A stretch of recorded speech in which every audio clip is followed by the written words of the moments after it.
Eu sou a Gisele Santos, eu sou nutricionista, sou uma das hosts do DeckCast e eu tenho como objetivo principal levar o nosso propósito para o maior número de pessoas possíveis. Sejam muito bem-vindos.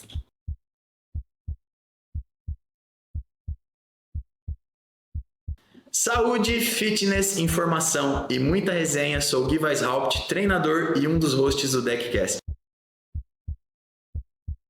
E eu sou o Rafa Sayag, empresário e também um dos hosts do DeckCast. A gente vai trazer para vocês valores, propósito e transformação em todas as áreas da sua vida.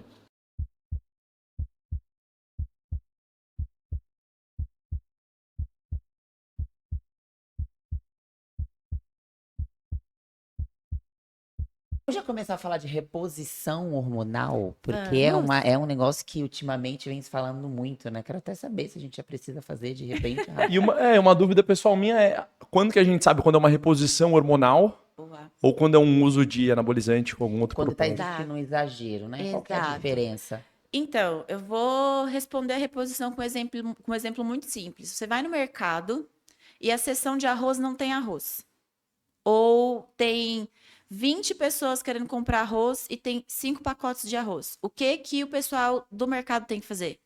Repor os estoques de arroz, certo? Perfeito. Então, a reposição hormonal é quando eu não tenho o hormônio ou eu não tenho em quantidades suficientes para que eu possa ofertar para aquela demanda que está sendo recrutada.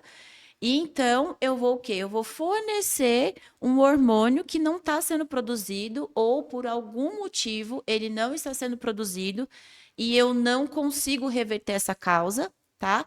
Então, eu estou repondo. Vamos dar um exemplo mais prático.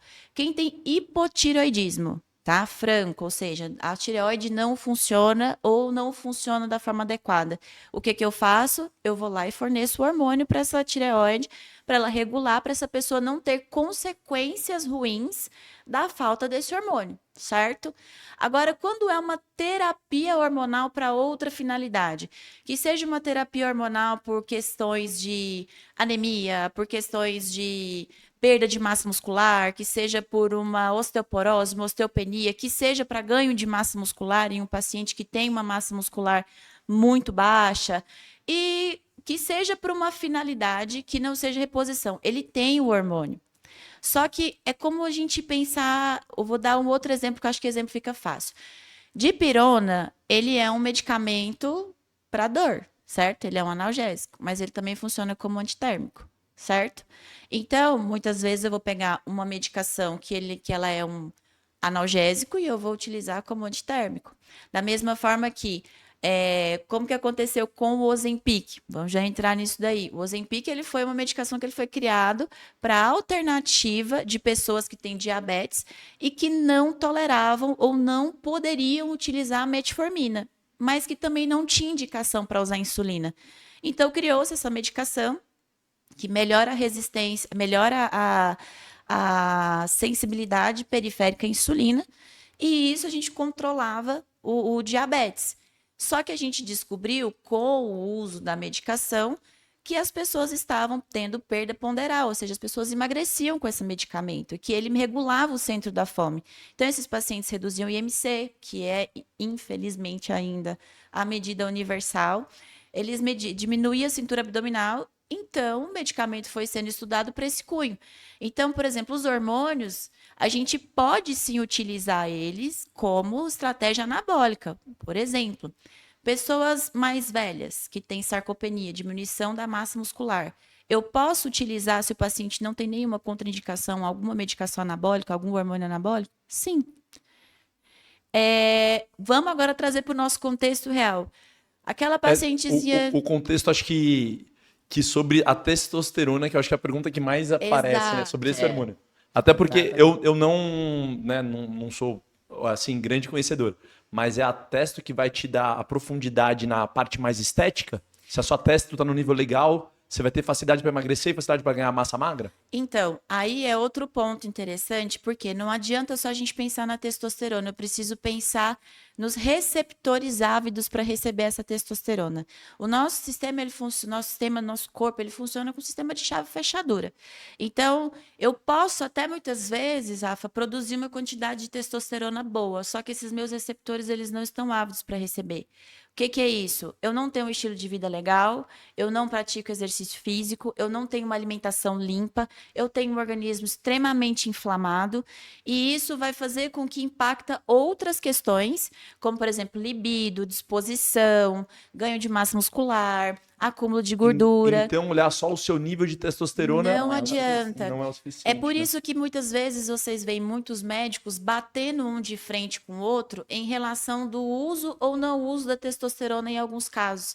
Por quê? Porque eu preciso avaliar exatamente o que a gente falou, o para quem, o contexto. Às vezes você tem um paciente, por exemplo, um homem que tem um nível, sei lá, 800 e pouco, 850, 1000 de testosterona. E esse paciente é um paciente que ele tem um acúmulo de gordura abdominal muito grande, é um paciente que vive estressado, é um paciente que não tem um hábito de vida legal e ele não tem uma massa muscular legal. Ao passo que às vezes você vê uma pessoa um homem que tem uma testosterona de 400, por exemplo, endógena, mas o cara tem um estilo de vida totalmente diferente e tem um físico muito bacana por isso. E aí é onde a gente fala sobre a questão de reposição. Aí é essa questão que a gente fala, esse viés que eu preciso entender. Será que esse cara que tem 400 e pouco, que tem uma vida super top, um organismo super maravilhoso, que tem uma resposta muscular e estética super legal, ele precisa repor? E esse outro que tem 800 e pouco, que ele geralmente chega no consultório falando que a testa dele tá baixa, por conta de todos os sintomas que ele viu. Sendo que, na verdade, tá muito intrincado o estilo de vida dele e até mesmo medicações que ele usa, né? Que podem diminuir a testosterona livre, porque a gente tem o costume de olhar só a testosterona total, e a testosterona total tem a testosterona que é ligada no SHBG, que ela é inativa, a testosterona livre, que é realmente a que você está usando, a ligada à albumina, que é a biodisponível, essa que a gente pode recrutar se houver necessidade. Ná, mas então assim, a reposição hormonal, ela não necessariamente está ligada à idade. Não. Porque o que eu recebo muito é assim, eu completei 40 anos, acho que está na hora de fazer uma reposição. Não. Então assim, eu posso ter 25 anos e precisar de uma reposição, Pode. mas eu posso ter 40 e não precisar, Pode. né? É por isso que hoje é muito desafiador, inclusive, até para a ala médica, porque o que nossa medicina hoje, principalmente no Brasil, é muito alopática. Ainda está caminhando, está modificando, mas ainda é muito alopática. Ou seja, se o paciente está ali dentro de uns níveis de referência, ele está normal. Mas às vezes o nível de referência é de 125 a 900. Então, você precisa avaliar muito a clínica do paciente. Existe um mundo, né? Exato. Inclusive, essa questão da gente fala de estilo de vida é muito importante. Você tem hoje muitos casos de pacientes jovens que têm baixa de testosterona por conta desse estilo de vida. Então, o que a gente faz primeiro? A gente já repõe? Depende da clínica do paciente, ou seja, do que isso está interferindo na vida dele. Tanto do ponto de vista físico, quanto do ponto de vista estético, quanto do ponto de vista de rendimento, quanto do ponto de vista de saúde desse paciente, porque a gente precisa lembrar que toda terapia hormonal, ela visa a saúde do paciente. Simplesmente você não vai chegar lá, olha, eu quero usar isso, porque eu fiquei sabendo, calma aí, deixa eu entender esse contexto, como é que você tá, o que você tá sentindo, quais são suas queixas, o que tá acontecendo, me conta da sua rotina, me conta de como é a sua vida. É por isso que todas as vezes que a gente abre caixinha de perguntas e vocês perguntam assim, o que você acha? Eu sempre respondo, depende, gente. Por exemplo, o que você acha, oxandrolona? Vale a pena? Veio essa pergunta. Oxandrolona, vale a pena? Vale para quem? Mas não vale também, a depender da pessoa. Porque vocês precisam entender que existem a testosterona, os ésteres, né, de testosterona e os derivados de testosterona, os derivados de progesterona e os derivados de corticoides. Todos eles cada medicação ela é derivada de algum desses, e eles têm cunho anabólico androgênico. Então, uma pergunta como essa, a oxandrolona vale a pena? Vale. Para quem? quem é essa pessoa que está precisando de oxandrolona? Se for uma pessoa que ela está com um estado hipercatabólico, ou ela tem uma dificuldade, um perfil anabólico muito ruim, a oxandrolona vale a pena. Mas se essa mesma paciente ela tem um perfil androgênico, principalmente mulher, muito exuberante, o que é isso? Pacientes que têm aumento de pelo, acne, já tem uma quantidade de hormônio masculino bem mais alta do que o normal, por exemplo, uma mulher que tem síndrome de ovário policístico, por exemplo, você não vai introduzir uma droga que vai dar mais androgênio para essa paciente. Então, o que a gente sempre tem que olhar é o para quem. A medicação, gente, coloca uma coisa na cabeça de vocês, uma medicação que ela tá liberada para ser prescrita, ela é boa.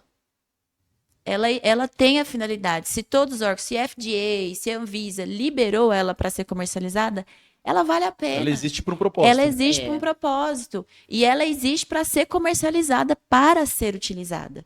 Agora, o que a gente tem que entender é para quem? Qual o manejo dessa medicação? Que é o que eu falei para você no começo. As bizarrices que a gente vê e que muitas vezes não dá certo, e é o que faz as pessoas, e é o que dá a notícia, e é o que faz as pessoas ficarem com medo, ou receosa, ou muitas vezes até perdem esse senso, é o mau uso da medicação.